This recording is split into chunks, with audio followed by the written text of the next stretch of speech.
Cette vidéo est la deuxième partie d'une série de 3 vidéos expliquant comment vivre une expérience hors du corps. La première posait le cadre, celle-ci est un mode opératoire détaillé. La troisième vidéo abordera la différence entre ce que j'ai lu dans les livres et ce que j'ai pu constater dans la pratique. Avant de rentrer dans le mode opératoire, quelques éléments explicatifs sur la méthode. Une expérience hors du corps consiste à atteindre un état de conscience modifié et par la suite à quitter son corps. Je vais appeler cet état de conscience modifié la phase, parce que le terme est pratique et c'est celui utilisé par Michael Raduca dont les idées sont assez alignées avec mon expérience personnelle. Pour un débutant, la méthode la plus efficace est la méthode indirecte, c'est-à-dire que vous n'essayez pas d'atteindre la phase depuis l'éveil complet. C'est possible, mais c'est beaucoup plus difficile, et c'est pour ça que Michael Raduga conseille la méthode indirecte. Vous devez apprendre la procédure pour être sûr de pouvoir l'exécuter parfaitement le moment venu. Ça, c'est quelque chose d'assez important, parce qu'il faut être à l'aise avec la procédure et l'avoir bien comprise pour l'exécuter correctement. Ça a l'air assez simple en apparence, mais vous allez voir que c'est pas si évident que ça de respecter toutes les règles. Réglez un minuteur et dormez 6 heures. Après cette phase initiale de sommeil, réveillez-vous, videz votre vessie, buvez un verre d'eau et lisez quelques passages de technique que vous souhaitez appliquer.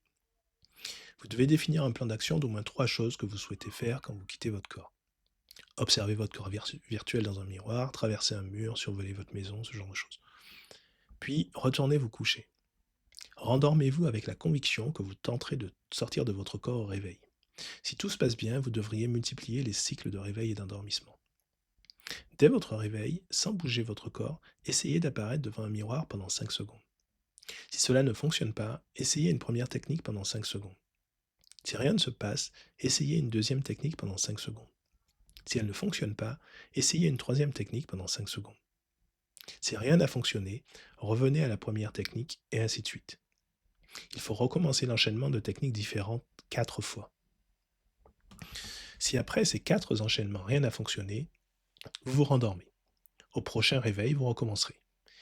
Il est inutile de dépasser 1 minute pour le cycle complet des différentes techniques. En revanche, si en utilisant une technique vous avez une sensation, un frémissement, insistez sur cette technique. L'idée est de tirer profit du fait qu'au réveil, vous êtes dans la phase ou proche de la phase. Et donc, à partir de là, vous pouvez directement sortir de votre corps. Vous essayez donc très rapidement d'approfondir la phase, c'est-à-dire d'entrer plus profondément dans cet état de conscience altéré qu'on appelle la phase, ou d'y retourner. Si vous essayez 3 techniques pendant 5 secondes, 4 fois de suite, 1 minute s'est écoulée sans que vous ayez réussi à rentrer dans la phase, ça veut dire que c'est raté, il ne faut pas insister. Le défi est d'être suffisamment alerte pour se souvenir de votre programme au réveil et de ne pas bouger votre corps physique. Mais même si vous avez bougé légèrement, vous pouvez procéder comme j'ai décrit avec des chances de succès réduites mais réelles.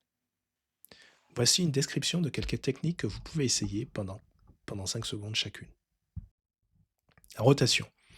Imaginez de manière aussi précise que possible que vous roulez sur vous-même, sur votre épaule gauche ou droite. Si vous ressentez quelque chose, essayez de ressentir les sensations plus profondément et essayez de rouler hors de votre corps. Observation des images. Regardez dans le vide devant vos yeux. Si vous voyez une image, regardez-la jusqu'à ce qu'elle devienne plus réaliste. Ne fixez pas les détails, mais regardez à travers l'image pour la rendre plus réaliste. Lorsqu'elle devient réaliste, essayez de vous laisser entraîner dans l'image. La technique du nageur. Imaginez que vous nagez ou que vous effectuez des mouvements de nage avec vos bras. Généralement, si une sensation apparaît, vous êtes déjà hors de votre corps. Mais sinon, vous pouvez facilement séparer votre corps perçu de votre corps physique en vous relevant ou en roulant. Le mouvement doit être effectué à partir du corps qui perçoit la sensation de nage. Visualisation des mains. Imaginez pendant 5 secondes que vous frottez vos mains près de vos yeux. Essayez de les sentir, de les entendre, de les voir. Si vous ressentez quelque chose, intensifiez les sensations jusqu'à ce que cela devienne réaliste. Lorsque ça devient réaliste, essayez de les séparer en utilisant ces sensations comme point de départ de votre nouvelle perception corporelle. Bascule du corps fantôme. Essayez de remuer vos mains ou vos pieds pendant 5 secondes. Ne bougez pas votre corps physique. Essayez d'appuyer avec votre main, puis de les remuer de gauche à droite. Si une légère sensation de mouvement réel apparaît, concentrez-vous dessus et augmentez l'amplitude du mouvement. D'après Michael Raduga, vous ne devez pas utiliser cette procédure plus de 3 fois par semaine, sinon le taux de réussite chute. Cela dit, ça coïncide bien avec une pratique seulement le week-end pendant lequel vous avez le temps pour ce genre d'expérience. D'après mon expérience, la méthode indirecte présente deux principales difficultés. La première est qu'on est trop confus au réveil et qu'on n'arrive pas à se mobiliser pour appliquer les techniques. En principe, en répétant la procédure plusieurs fois, on arrive à surmonter ce problème. La deuxième est de ne pas pouvoir s'endormir après avoir été réveillé par le minuteur la première fois. Et pour ce second problème, je ne connais pas vraiment de solution. Si vous persistez à avoir ce problème, il faudra sans doute abandonner la méthode indirecte. Lorsque vous êtes débutant, vous aurez souvent beaucoup de mal à ne pas bouger. Vous aurez surtout envie de vous gratter, mais ça c'est une astuce de votre système pour vérifier si votre esprit est endormi. Il faut donc résister à l'envie de se gratter. Ça et et la déglutition sont les obstacles qui semblent les plus difficiles pour un débutant. Mais avec le temps, vous apprendrez qu'avaler sa salive ne compte pas comme un mouvement.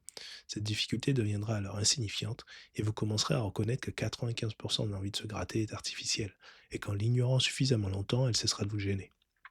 Avec l'expérience, on apprend aussi qu'une immobilité totale n'est pas indispensable, même si elle est préférable.